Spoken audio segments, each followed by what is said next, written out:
Sometimes the strongest hands don't lift trophies. They fix broken chains and hold memories too heavy to speak of. This is the story of Franklin Boyd, a quiet mechanic in a forgotten town whose grease-stained fingers once pulled men from burning wrecks in war zones and were later rejected for being too dirty to eat breakfast. No one stood up until one man did, and the world listened. What began with silence ended in a moment that shook a nation, because sometimes the real heroes aren't the ones on stage. They're the ones we pass by every day, without ever knowing what they carried for us all. Franklin Boyd stepped quietly into the Maple Lane Diner, just like he had every Thursday for nearly 10 years. The place was a time capsule of comfort. Worn green booths stretched along the windows, the glass pie case half filled with yesterday's slices, and the chalkboard in the corner still advertising bottomless coffee, $1.25, in faded white script. Nothing about it had changed, not the decor, not the hum of the old radio playing soft classic tunes, and certainly not Franklin's routine. He paused just inside the door, inhaling the familiar scent of coffee and bacon, letting his eyes scan the room slowly. Most of the regulars didn't glance up. Two older men sat in the back, nursing mugs chipped with age, eyes cast toward nothing in particular, the way early risers do when the weight of memory sits heavier than the hour. But not everyone ignored him. Amber Collins, the new waitress, spotted him right away. Her ponytail was perfectly straight, her notepad already poised in one hand. She was young, maybe 19 or 20, and had only been working there for a few months. She didn't recognize him, didn't know the man beneath the worn flannel and grease-streaked hands. All she saw was an old guy in scuffed boots and jeans faded thin at the knees. Franklin made his way to the counter with slow, deliberate steps and chose the stool farthest from anyone else. That's how he preferred it. He always ordered the same thing: coffee, rye toast, 2 soft eggs. No menu needed. Amber walked over, blowing a pink bubble with her gum that popped as she narrowed her eyes at him. "Tables are for paying customers," she said, not bothering to lower her voice. Her words echoed, cutting across the soft murmur of the diner. Two teens at a nearby booth looked up from their phones, eyebrows raised.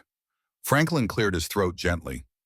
"Just coffee and toast," he said, voice low and even, respectful like he'd always been. She didn't bother hiding her disgust. Her eyes flickered to his hands, calloused, stained black in the creases with oil and age. Then she pointed, not subtle, not quiet. "We don't serve people who look like they can't pay." The words landed like a slap. A few people chuckled nervously. One man even pulled out his phone, already filming. No one said a word. No one stood up. Franklin didn't argue. He didn't defend himself. He didn't even flinch. He just nodded once, turned toward the door, and walked out with the same quiet dignity he walked in with. Outside, the summer sun had barely burned off the morning mist, and the gravel crunched beneath his boots. But before the silence of inaction could settle too deep, a black SUV screeched to a halt just outside the diner. Its doors flung open with urgency, and a man stepped out, a tall, broad-shouldered figure in full military dress. Medals gleamed on his chest. His stride was purposeful, his jaw tight. He stormed through the door, eyes scanning the stunned room. His voice cut through the air like a blade. "Which one of you threw out the man with the dirty hands?" No one spoke. No one moved. Time froze as realization dawned too late. The waitress, the customers, the manager behind the register, they all saw it now. What those hands meant. Who that man had been. Franklin Boyd's house stood on the edge of town, behind a tangled line of cedar trees left wild and untrimmed. The paint on the siding had dulled to a quiet gray blue, and the porch steps creaked like they remembered every step he'd ever taken. But the garage, his garage, was immaculate. It was his kingdom. The walls were lined with sturdy metal shelves, each tool hanging in perfect alignment, every washer and nut sorted into labeled glass jars like a museum of useful things. Above it all, a rusted sign read, "Boyd's Auto, Easter 1984. There hadn't been a formal invoice written there in more than 10 years. Franklin didn't advertise. He didn't need to. Everyone in town knew that if your truck wouldn't start, or your lawnmower sputtered, or your kid's bike had a wheel out of true, You went to Franklin. And if he could fix it in under an hour, you didn't owe him a dime, especially if you were a kid. Every afternoon brought a loose parade of teens into his yard, carrying dented skateboards, bikes with crooked handlebars, or the occasional rusty first car. Most didn't know his first name. They just called him Mr. Boyd, or Sir, without being told. He didn't talk much, but he showed them how to feel a brake line instead of just replacing it. How to listen, really listen, to the hum of an engine. He taught them how to be patient, how to take pride in fixing something right, in doing something with care. He never bragged, never mentioned his time in Vietnam, never talked about the medals or the scars. That part of his life was folded neatly in a box at the back of his closet, hidden beneath old uniforms and fading photographs. Around town, he was just the man with grease-stained hands and a quiet way about him. Nobody asked about the limp in his left leg, and nobody had ever seen him cry, except maybe for Duke, the old shepherd mix who passed the year before. Every morning began the same. Franklin shuffled into his kitchen, turned on the aging coffee pot, the kind that hissed before it gurgled, and poured 2 cups. One for him, one for Sarah. He'd set her cup across the table like he used to when she was alive. Sometimes he'd speak to the photo hanging on the wall, framed in dark walnut, taken on their anniversary trip to the Smokies in '93. "Morning, darling. Gonna be a warm one today," he'd whisper, watching the steam rise in curling ribbons. "Fixed that Martinez boy's clutch yesterday. You'd have liked that. Reminded me of Tommy back when he first started coming around the shop." The silence that followed wasn't empty. It was full of memory, of ritual, of years stitched together with quiet understanding and shared sunrises. Franklin didn't have much in the way of money, but what he gave this town, steadiness, decency, humility, couldn't be bought or measured. Most folks didn't realize they were in the presence of someone who had once risked everything for strangers in a country half a world away. But that was how he liked it. Quiet, unnoticed. Just a man with grease on his hands and a heart too big to ever show off. Amber's tone sliced through the room like a knife, sharp enough that even those at nearby tables paused. She stared at Franklin's hands with barely veiled disgust. "God, what is that? Oil?" Her nose wrinkled, and she instinctively stepped back, as if the grime might jump off him and cling to her clean uniform. "You couldn't wash before coming in here?" she snapped, loud enough for others to hear. A couple sitting near the window turned their heads toward the commotion. The man in the blazer smirked. His companion let out a quiet chuckle. Somewhere behind Franklin, someone activated their phone camera, the soft click unmistakable in the lull. "I did wash," Franklin said, voice low, carrying the weight of apology. "But it's hard to get it all out. It's just from fixin' junkers." Amber folded her arms across her chest like a judge ready to hand down a sentence. "Well, sir, we serve food here, real food, and we serve customers who don't look like they just crawled out from under a tractor." Laughter followed, awkward, scattered, but no one challenged her.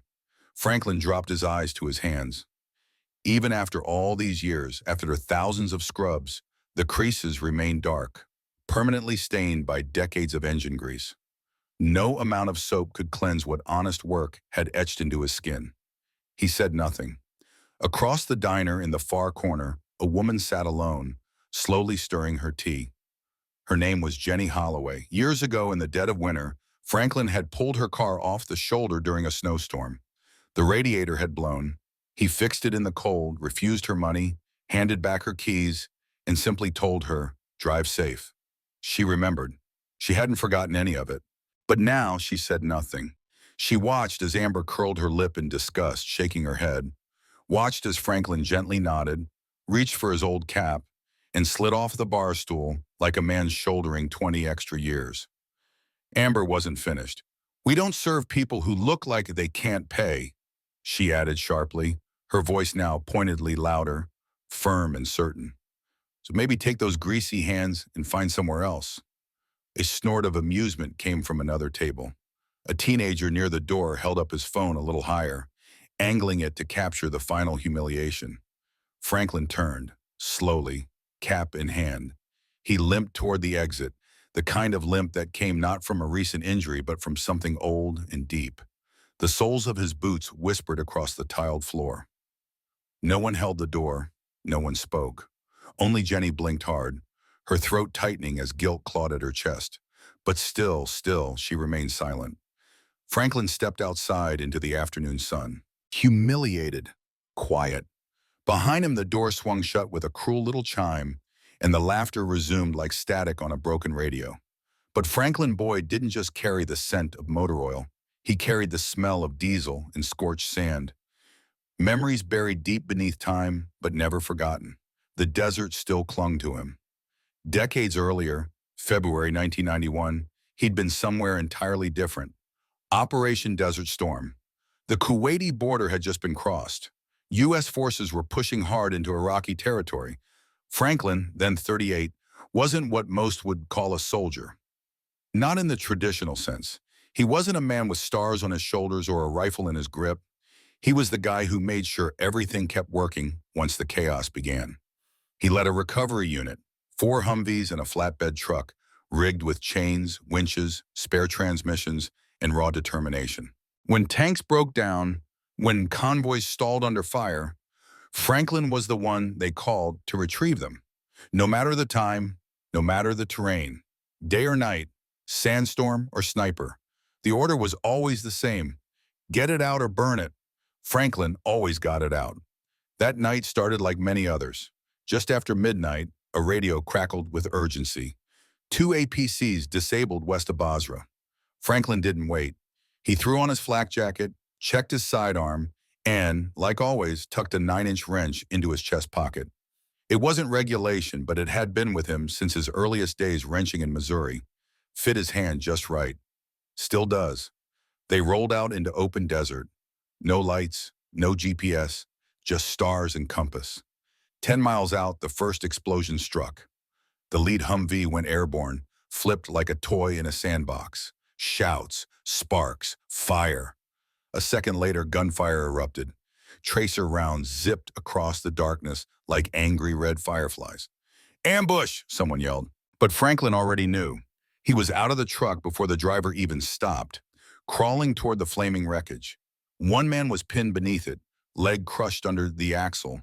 He was screaming, panicked. Bullets snapped overhead. Smoke, sand, and the stench of burning metal thickened the air. But Franklin didn't flinch. He signaled 2 men to lay down cover fire. Then he scrambled back to the second Humvee, yanked out a jack, and slid beneath the burning wreck. His hands bled as they worked. He didn't notice. Somewhere in the crawl, the wrench slipped from his pocket. He reached for it in the dirt, clutched it like a lifeline, and used it to dislodge the bracket pinning the soldier's leg. It wasn't the right method, it wasn't safe, but it worked. He got the man out, dragged him behind the second truck, then turned and ran back, this time for the radio still in the wreck. 28 minutes of hell followed. Fire didn't stop. 2 of his men were hit, one later lost his arm, but none of them died. When the dust settled and air support roared overhead, Franklin stood in the middle of the chaos, sleeves singed, uniform shredded, fingers wrapped around that same wrench. Not a gun, not a medal, just a tool. But that night, it had saved a life. They gave him a Bronze Star with valor. An Army Commendation Medal followed. The citation read, "Exceptional courage under fire, demonstrated commitment to duty beyond expectation." But Franklin Boyd never talked about it. Not to his wife, not to his son, not to the woman serving tea across the diner who now couldn't meet his eyes. He just carried on, quiet, unseen, stained in oil that never quite washed away. Deserve respect that someone who served this country, who gave more than most ever will, could be judged by a stain he earned while building something, fixing something, giving something. Amber shrank back, her cheeks flushing a deep red. The other diners stared, some wide-eyed, others with shame creeping into their expressions. A man in the corner booth lowered his coffee cup slowly, setting it down without a word. Daniel didn't flinch. His voice stayed measured, his gaze unwavering. "That man you threw out. He taught me what honor looks like. He taught me to stand up for what's right, to never leave a man behind. You humiliated him, not just in front of strangers, but in front of his own community, and no one said a word. He straightened slightly, the rows of ribbons on his chest catching the light. Well, I'm saying it now. Amber stumbled over her words. I, I didn't mean, I didn't realize. You didn't care, Daniel said simply. And that's worse. Silence settled again, heavier than before. Behind him, the bell above the door jingled softly. Franklin had stepped inside. His steps were slow, unsure. His shoulders were still slumped, his old ball cap crumpled in one hand, but his eyes were locked on his son. Bam. And then slowly they swept across the room. One by one, people averted their gaze. Some looked down. Others shifted uncomfortably. A few stared back as if trying to decide whose side they should be on now that someone had spoken. Daniel turned to his father, voice softer now, but firm. You don't deserve silence, Dad, not after everything. Franklin blinked, eyes glinting, with something between pride and pain. I was just trying to eat some eggs, he murmured with a dry smile, voice cracking slightly. Daniel offered a faint smile back. Then let's make sure you get your eggs, and at a seat, like anyone else. He turned again to Amber, who now stood frozen, tears threatening at the corners of her eyes. You're going to apologize to my father, and then you're going to make sure this never happens again. Not to him, not to anyone who's done what he's done. Understood? Amber nodded quickly, unable to speak. Daniel helped guide Franklin to a booth near the window. As they passed, quiet murmurs began to rise. One or two diners stood halfway, unsure whether to speak or clap or simply look away. But Franklin held his head a little higher now. As they sat down, Amber approached slowly, wiping her hands on her apron. I'm sorry, Mr. Boyd, she said softly, eyes lowered. I didn't know. I was wrong. Franklin nodded once. Knowing isn't the same as seeing, he said gently. And now you've seen. The waitress backed away, still shaken. Daniel reached across the table, placing a steadying hand on his father's arm. I saw you, he said quietly, every time, even when no one else did. For a moment, neither of them spoke. The clatter of silverware returned, cautiously at first, then growing more confident as the atmosphere shifted. A new awareness settled in, like dust slowly drifting to rest. Outside, the sun had risen higher over Main Street. The shadows were shorter now, but inside that small-town diner, something had shifted for good. Franklin Boyd, quiet mechanic, soldier, father, and man of dignity, no longer stood in silence. And because of his son, neither did the room. He leaned in just a bit, not with anger, but with a deep ache in his voice that settled like a weight on the chest. You judged a man by the stains on his hands. His words were deliberate, soft but cutting. But those stains. He paused, eyes drifting to the front door of the diner, where Franklin stood just beyond the glass, his silhouette quiet, humble, waiting. Those stains are older than you. They come from decades of service, not just to his country, but to this town. Amber's gaze flicked anxiously around the room, hoping to find backup, but the mood had shifted. The very people who'd been chuckling moments before now stared down at their meals. One man coughed into his fist, uncomfortable. A woman in a blue cardigan gently rubbed her thumb along the side of her coffee cup, avoiding anyone's eyes. Daniel stood straighter, his presence now filling the room with the weight of something sacred. Those fingers you mocked, they once pulled wounded men from burning wreckage in Iraq. He carried soldiers on his back while bullets tore through the air. He saved lives when others turned and ran. His voice didn't rise. It didn't need to. Every word carried truth sharpened by time. And when he came home, Daniel went on, his gaze unwavering, he didn't ask for recognition. He didn't want medals or headlines. He got to work, fixing cars, helping his neighbors, living in quiet honor. A hush thicker than before wrapped the diner. Even the air seemed stiller. At the far end of the room, a teenage boy in a hoodie looked down at his phone, the same phone that had just captured Franklin's humiliation. He stared at the video on the screen, his jaw tight. After a long moment, he held his finger to the file and deleted it. His cheeks burned red with shame. Daniel noticed. Then turning back to Amber, he said, You didn't just insult my father. You insulted everyone who ever served and came home to live humbly. to live honestly. People like him built this country with those same hands you couldn't bear to look at. You should be asking for his forgiveness, not casting judgment. Amber opened her mouth to speak, but no sound came out. Her hand dropped to her side and the cloth she'd been using to wipe the menu slipped from her fingers and hit the floor. Daniel took a step back. He's outside, and unlike this room, he paused, voice quieter now. He still has his dignity. With that, Captain Daniel Boyd turned on his heel and walked toward the door. There were no cheers, no clapping, just the sort of silence that settles in when people are forced to confront how far they've drifted from decency. The silence didn't last. By that evening, the video, the one the teenager thought he'd deleted, had already been shared on Facebook, Twitter, and TikTok. It was less than a minute long, grainy and shaky, but what it captured hit the internet like a thunderclap. A uniformed officer standing up in a small-town diner, delivering a line that echoed in every viewer's heart. You judged a man by the grease on his fingers. Those fingers once pulled wounded men from burning wreckage. People watched, then watched again, then shared. And with each share, a question began to rise. Who is that man? Not Daniel. The other one, the quiet figure standing just outside the door. Local news picked it up first, followed by regional outlets. In less than a week, Franklin Boyd's quiet life, the one he'd so carefully protected, was gone. Not because he'd asked for attention, but because for once, the world had stopped to notice someone who had spent decades trying not to be noticed at all. Cars began turning onto his gravel driveway. People he'd never met came just to shake his hand.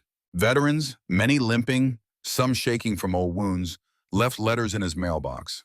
One couple from 2 towns over dropped off a box of tools on his porch with a handwritten note.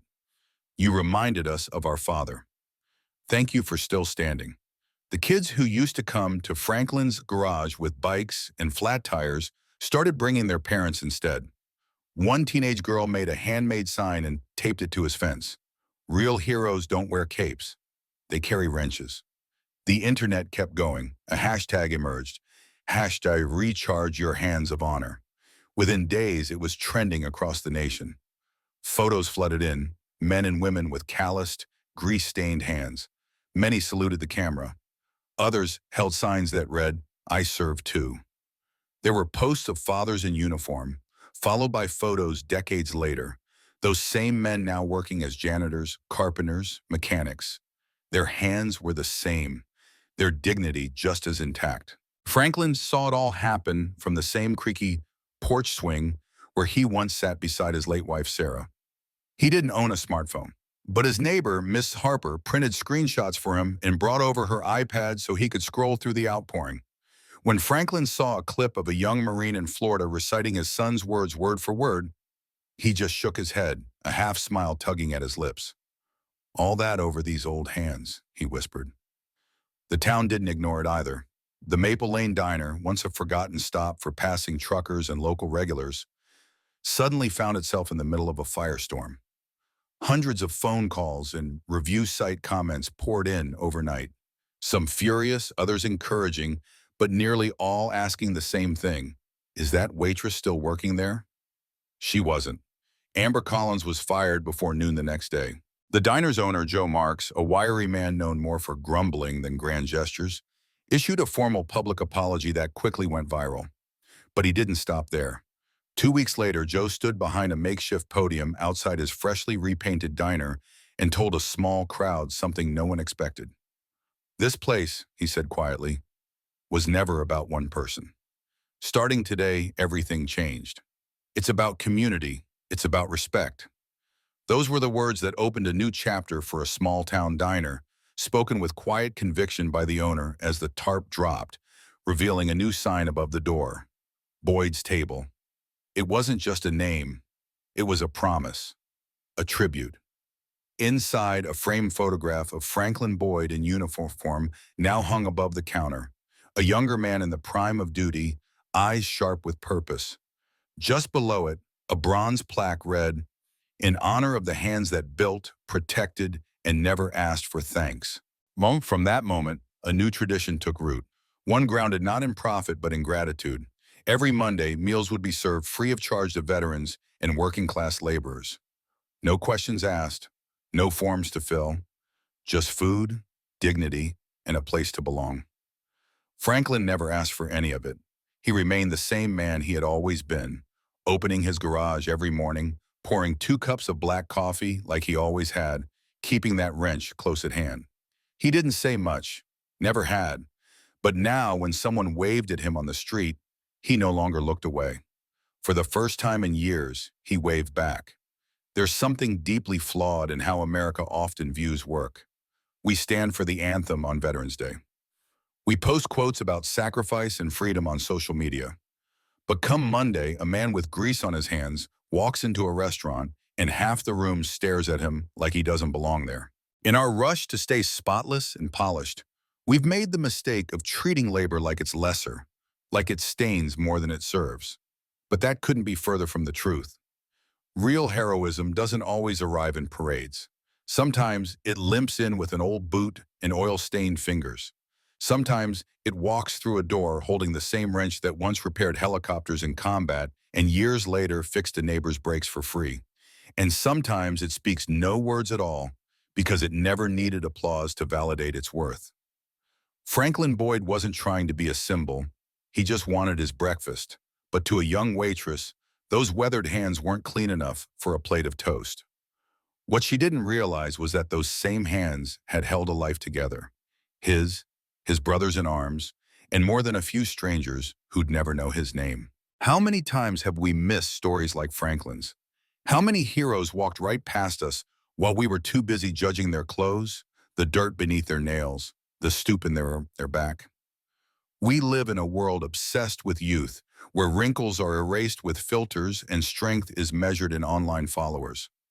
But people like Franklin remind us that age doesn't lessen a person's value. It adds to it. Every scar tells a story. Every callus is a chapter. Not from a textbook, but from the kind of life that quietly keeps this country together. That janitor sweeping the school hallway? He might have once built bridges across combat zones. That older man tuning a lawnmower down the street? He may have pulled his unit out of a burning Humvee while taking enemy fire. The woman quietly stocking cans at the grocery store? She could have raised 3 children while her husband deployed 4 times. They're all around us. But because they're quiet, because they don't demand recognition, we overlook them. We assume we already know their stories, or worse, that they don't have one. We praise spotless resumes and starched shirts. But what about grit? What about loyalty? What about a lifetime of showing up when it counted most, even when nobody was watching? Franklin's story isn't extraordinary. What is rare is that someone finally stopped to see it. And it all began with a single voice, a suggestion offered at a town council meeting by Ms. Harper, the very neighbor who had once made the phone call that started it all. This town doesn't need another fountain, she had said. It needs a reminder. 1 month later, the construction began in a quiet corner of Heritage Park. Children stood by the fence, wide-eyed, as a crane hoisted the final piece into place. When the cloth dropped, silence swept through the town. Standing 6 feet tall in bronze, 2 hands. One held a wrench, weathered, strong, detailed with every wrinkle and scar. The other was raised in a military salute. No face, no body, just the hands. The inscription below was simple: in honor of those who serve in silence. On the day of the dedication, the whole town came. Veterans gathered in the front, some in old jackets that no longer fit quite right, others in full-dress blues. Teenagers sat beside their parents. Most didn't even lift their phones. They weren't there to record. They were there to listen. Franklin Boyd stood at the podium, the morning sun gleaming off the edge of his glasses. He hadn't planned to speak, but before the ceremony began, Daniel had walked up, placed a firm hand on his shoulder, and nodded. That nod said everything. Because sometimes the loudest stories are the ones we almost didn't hear. And sometimes the greatest legacy is made not of medals or speeches, but of hands that kept turning wrenches long after the world stopped watching. He cleared his throat that morning after being gently urged. They need to hear it from you. His voice came out low but steady and sure. Raising his hands for everyone to see, calloused and stained with years of honest labor, He began, "These hands may look dirty, but they've only ever known work worth doing. They have served in war. They've served in peace. They've been deep in grease, in grit, and then back into grit again. Not for the spotlight, not for medals, not for money, but because somebody had to." He paused, letting the weight of his words settle. His eyes moved slowly across the crowd, faces of neighbors, friends, strangers who had no idea how much this quiet man had done. "If there's one thing I've learned," he continued, "it's this. There's no such thing as small service. Only quiet ones. The kind you don't talk about. The kind that lives inside you long after the job is done. The kind that doesn't make headlines, but it builds towns. It keeps things together." When he stepped down, the applause wasn't explosive. It wasn't loud, but it was steady, long, honest, the kind that doesn't erupt. It rises, because it came from the heart. After the ceremony, a line began to form, not because they were told to, but because they needed to. Dozens of men and women, many now with families of their own, waited quietly just to say a few words to Franklin Boyd. These weren't just townsfolk.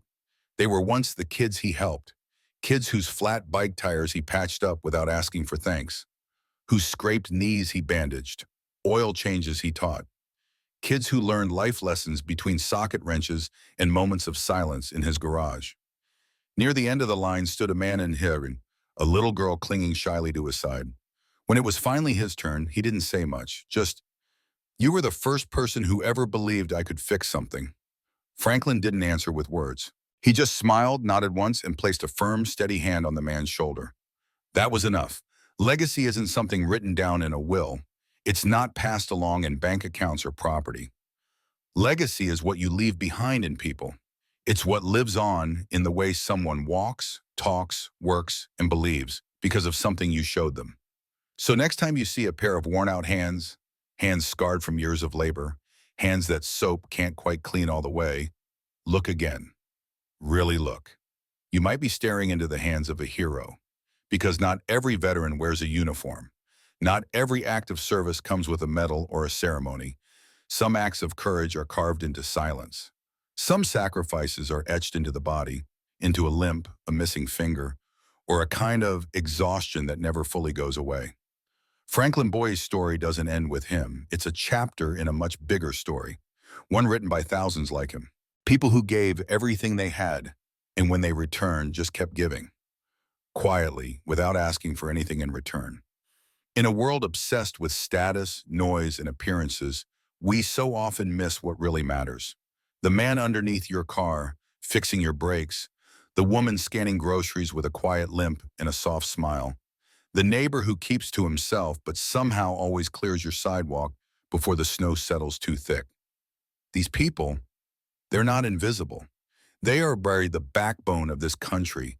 They are the living proof of character, of duty, of quiet grace.